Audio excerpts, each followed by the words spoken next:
Olá a todos vocês que acompanham o programa Alô Cidade aqui na TVI, tanto pela internet, nas nossas redes sociais também e também aqui na emissora. Hoje nós temos aqui dois grandes convidados, um que é o Paulo Santana, ele que é estudante de Direito, ele é dirigente partidário do PSDB Juventude aqui na Bahia. E também temos aqui o Rui Correia, que é advogado e que é um grande conhecido de todos vocês que acompanham aqui o programa. Hoje nós vamos falar um pouco sobre política de uma forma geral, política para a juventude também, fazendo uma análise sobre Itabuna, sobre o governo Bolsonaro. Você é nosso convidado para estar acompanhando esse debate aqui hoje com a gente. Vou começar falando com Paulo Santana, ele que é jovem e é uma pessoa extremamente politizada, extremamente consciente e que tem um trabalho muito interessante dentro do PSDB, assumindo como vice-presidente o PSDB Juventude aqui na Bahia. Paulinho, eu chamo de Paulinho por questão de amizade, mas Paulo, você começou muito cedo dentro da política. Como foi esse início? O que te motivou tão jovem a participar da política? E como você enxerga hoje a política para a juventude no cenário geral? Bom, primeiramente eu gostaria de agradecer a Ellen pelo convite para estar aqui nesse programa, que é tão prestigiado em nossa cidade, um programa da TVI, que é uma emissora que desde a sua fundação busca sempre estar fazendo um trabalho sério, um trabalho ético, um jornalismo independente que visa não somente um jornalismo de qualidade, mas todo o fortalecimento da nossa região caucaueira. Então, partindo para a minha trajetória política, quando eu comecei, foi exatamente aos 14 anos, com uma frase de Martin Luther King. O que me incomoda não é o silêncio, o barulho, o grito dos maus, mas o silêncio dos bons. Então, nesse sentido, eu procurei um partido que defendesse tudo aquilo que eu pensava naquele momento, que é a justiça social e liberalismo econômico. Foi aí que eu encontrei o Partido da Social Democracia Brasileira, que é o PSDB, que tanto contribuiu para o desenvolvimento do nosso país, seja no governo Fernando Henrique Cardoso, seja como em matérias importantes que tramitaram no Congresso Nacional, como a Lei de Responsabilidade Fiscal, a Lei das Estatais, ou até mesmo o Plano Real, elaborado por ele, no caso Fernando Henrique Cardoso, quando ele era ministro da Fazenda em nosso país. Então, eu procurei o PSDB e, não tendo a capacidade civil ainda para ter o título de eleitor, para me filiar ao partido, para exercer democraticamente minha atividade dentro do partido, eu continuei dentro do partido, até porque eu já participei do movimento estudantil no ensino fundamental e também, como consequência, no ensino médio. Realizei esse trabalho de movimento estudantil e, aos 16 anos, tirei meu título de eleitor e automaticamente me filiei ao partido. Logo na minha chegada, eu participei de uma primeira convenção realizada em Salvador. Fui escolhida por meus pares para exercer a Secretaria de Movimento Estudantil, já que eu já atuava nessa área. 2 anos depois, já com o trabalho bem desenvolvido dentro do partido, no estado, tendo relevância e reconhecimento dos meus líderes, tanto na Bahia quanto no Brasil, reconhecimento de deputados federais, senadores, até mesmo do nosso presidente Fernando Henrique, que eu tive contato com ele, assumi então a Secretaria-Geral da Juventude do PSDB na Bahia. Dinamizei os trabalhos, expandi a juventude em todo o estado, fazendo com que ela chegasse aos diretórios que o PSDB tem hoje na Bahia. Logo depois, também fui escolhido como secretário de Formação Política e hoje eu exerço a vice-presidência da Juventude da Bahia. Também cotado para, em maio próximo, assumir a presidência. Mas, por virtude desse meu trabalho, tenho recebido convite de outros partidos para que eu possa desenvolver esse trabalho em outros partidos, mas sempre lembrando que eu entrei na política para mudar e não para fazer conchavos em participar da velha política. Então não abrirei mão de meus ideais e de minha independência em troca de favores, em troca de cargos em outros partidos. Então pensarei muito sobre tais convites e estarei sempre a favor da mudança para que a velha política não venha a ter mais vez. É interessante, Paulinho, essa sua trajetória, porque começou muito cedo. E quando a gente fala em política, a gente tem que compreender que a participação da juventude é algo fundamental para que a gente possa realizar um trabalho participativo como um todo. Rui, queria a sua opinião sobre como você enxerga a participação da juventude na política. Primeiro eu quero agradecer estar de volta a casa, esse programa bacana, que a gente interage com a cidade. Tá bom, é uma cidade que a gente ama, gosta e quer ver desenvolvida. Olha, eu acho que é uma coisa fundamental, né? Eu fiz também o meu movimento, eu fiz a faculdade, eu participei ativamente, eu fui militante político, aliás, né, 30 anos no PSB, consegui ajudar a consolidar esse partido no Estado, então sei do quanto isso é fundamental para a formação da juventude, você está participando desses movimentos, porque você começa a desenvolver no jovem um senso de responsabilidade, né? Responsabilidade, cidadania, são valores que você começa a ceifar logo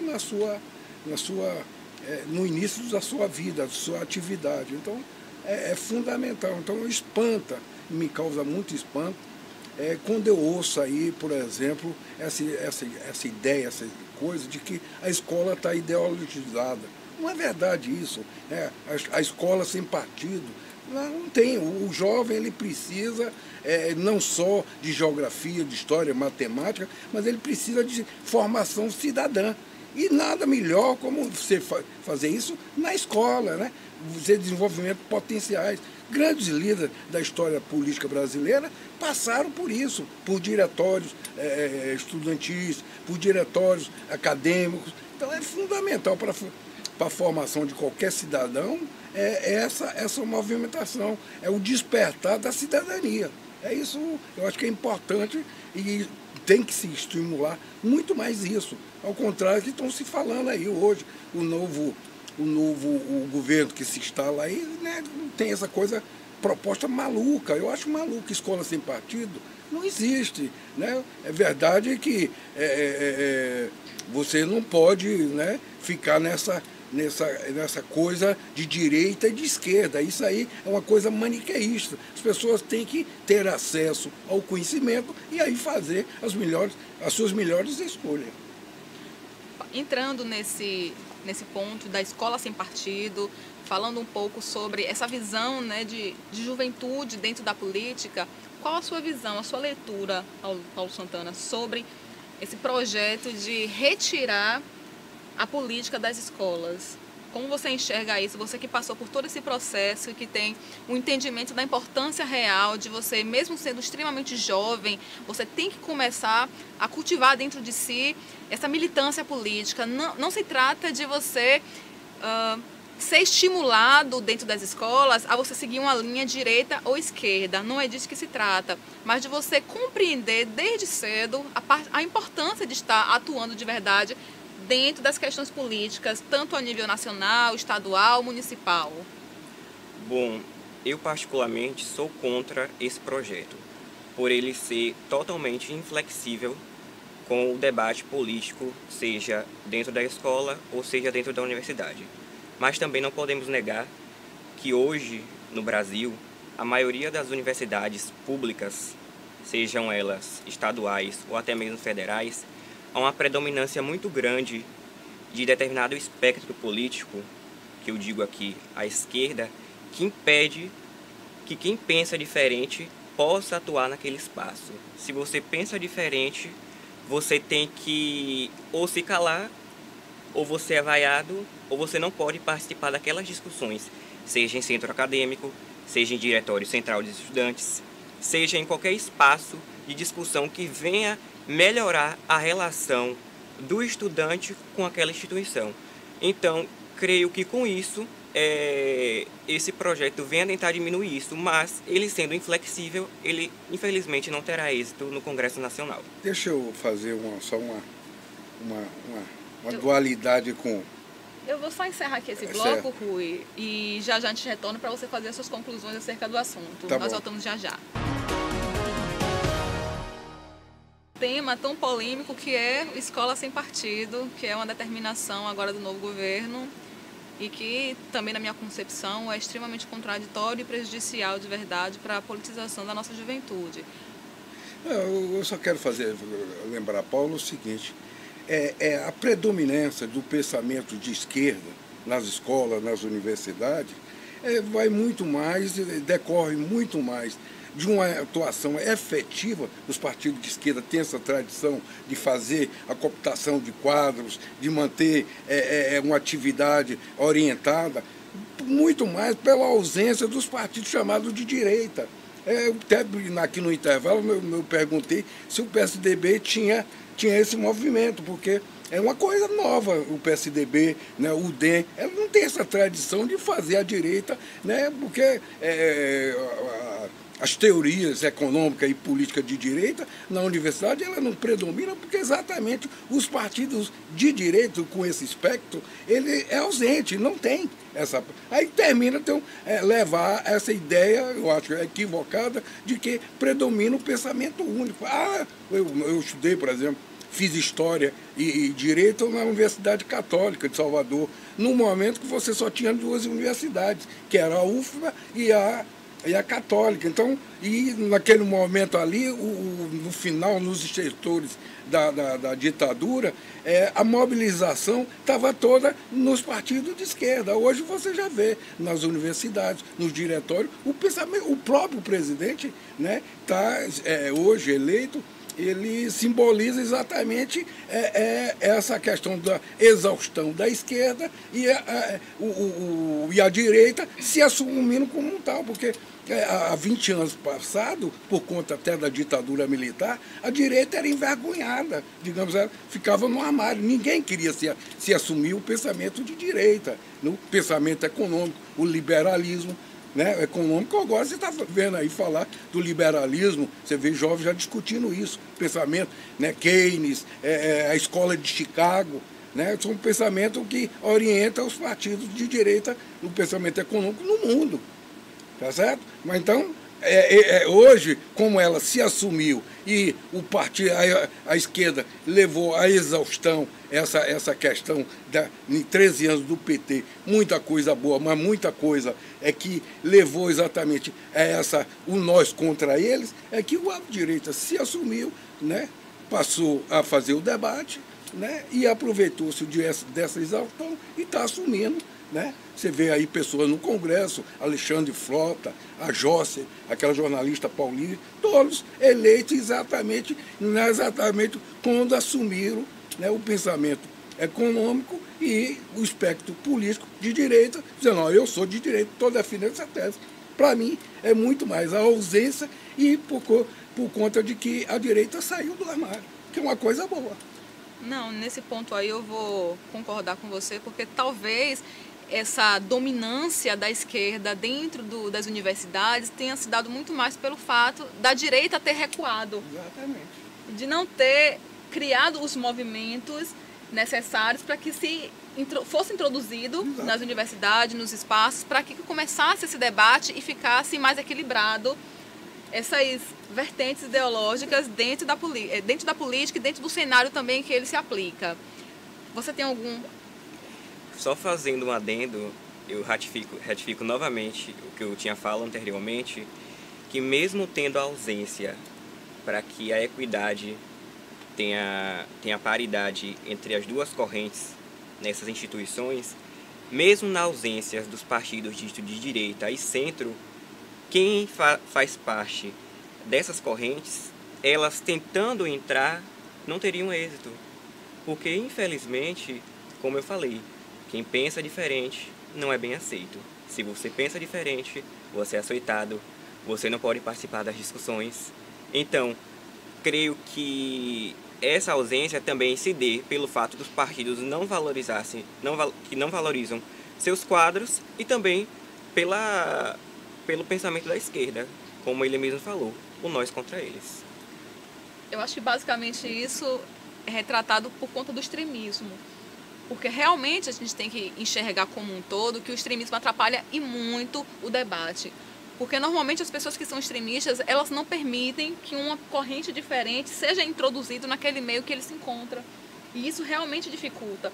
Nós temos vários exemplos que em universidades, por exemplo, em que um estudante que se apresentava com a camisa do Bolsonaro, digamos assim, era totalmente hostilizado dentro. Assim como o contrário também, pessoas se manifestando publicamente como integrantes de algum outro partido, de alguma outra corrente ideológica, sendo hostilizado também por pessoas de direita extrema. Então, tudo é muito definido também pelo extremismo, que acaba realmente impedindo essa pluralidade democrática que é tão importante. A diversidade, né? Então, eu acho que é um momento onde a direita hoje já se instalou dentro do governo nacional e que não é mais a hora da gente ficar focando em extremismo. Eu acho que a gente tem que ampliar o debate de verdade para que a gente possa realmente discutindo, porque tudo que se tem visão, tudo que aquilo que se realiza de fato, é necessário que para isso ocorra esse debate. E o debate ele não pode ser unilateral, ele não pode ser somente de um viés ideológico. Eu acho que as pessoas precisam de verdade se integrarem, se compreender um pouco mais, se respeitarem acima de tudo, para que esse debate possa ocorrer. Eu vou estar encerrando novamente aqui esse bloco e nós voltamos já já com o Rui Correia e com o Paulo Santana. Estamos de volta no Alô Cidade, hoje aqui com a presença do Rui Correia e também do Paulo Santana. Estamos falando aqui nesse bloco sobre a juventude política, a militância, sobre a importância de termos o debate político inserido na nossa juventude desde o princípio da sua formação. No bloco anterior a gente estava falando exatamente sobre, nas universidades, como funciona, sobre a questão do extremismo também, que acaba impedindo que possa ocorrer um debate equilibrado, de verdade. Tirânimo. E aí a gente chegando um pouco à conclusão e tentando trazer esse debate da política na juventude para o nosso cenário aqui em Itabuna, que é algo que eu acho que a gente precisa discutir também, porque a base eu acho que ela precisa ser formada também nos próprios diretórios municipais, que é mais fácil para os jovens estarem participando dos diretórios municipais do que do estadual ou do federal. Dentro de Itabuna, Paulo, você que vive isso no dia a dia, que você vive a política na prática, tanto na sua profissão, nas suas atuações independentes, como você enxerga os jovens e a política hoje em Itabuna? O nível de interesse da juventude, o nível dos espaços que é proporcionado para que esses jovens possam realmente estarem engajados. Dentro de Itabuna hoje, no cenário aqui no nosso município, como você enxerga a política e a juventude? Bom, Ellen, hoje eu posso assegurar que em Itabuna inexiste espaços para que a juventude venha se engajar e ocupar seus espaços, sejam nos partidos, sejam também nos espaços de representação. Há exemplo de conselhos de juventude, que até então foi aprovada uma lei na Câmara para que crie o Conselho Municipal de Juventude. Só que até então tem pessoas no conselho, mas esse mesmo conselho não tem atuação nenhuma. Seja por parte de incentivo do governo ou talvez até mesmo por desinteresse dos seus membros, por pura indicação para ocupar aquele espaço, mas nada a fazer. Mas também, seja nas nossas faculdades privadas, não existe também esse espaço de representação estudantil, como centros acadêmicos ou diretórios de estudantes. Então, hoje o jovem de Itabuna, eu conheço muitos jovens que procuram esses espaços, mas não têm a oportunidade de se engajar. Então, tem essa deficiência e isso recai sobre o quê? Não temos políticas públicas de juventude em Itabuna. Hoje, nossa cidade tem um alto índice de criminalidade e se você olhar as estatísticas, jovens de 15, 16, 17, 18, 19 anos perdendo sua vida em crimes. Por quê? Porque nossas secretarias municipais não fazem ações transversais conjuntas, seja na educação, cultura, lazer, esporte, em parceria com iniciativa privada, com o governo do estado e não mesmo ficando na esteira do governo federal, que oferece poucos recursos e até mesmo poucos programas para os municípios.